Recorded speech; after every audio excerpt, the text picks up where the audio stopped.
Sa bawat araw ng pagtuturo at pagod, guro ng bayan, serbisyo ang dulot.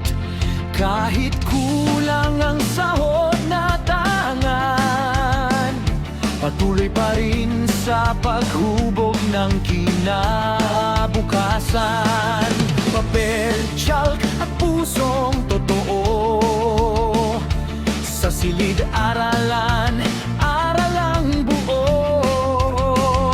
Ngunit bakit tila laging kulang? Dignidad namin ay dapat ding igalang. Hanggang kailan magtitiis sa hirap? Boses ng guro ay dapat lumakas. Sahod na may dignidad, sahod na hindi kulang, para ang guro ay hindi mabaon sa utang. Sahod na may dignidad, isa batas ngayon, tinig ng bayan ay panindigan natin ngayon. Isenig bayan, mula ang lumalaban para sa dangal at kinabukasang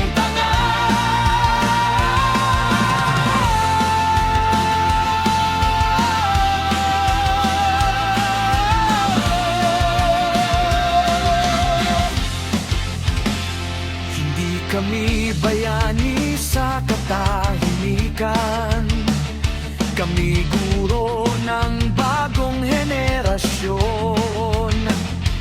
Kung sahod ay di sapat at kulang, kabataan ang unang maaapektuhan.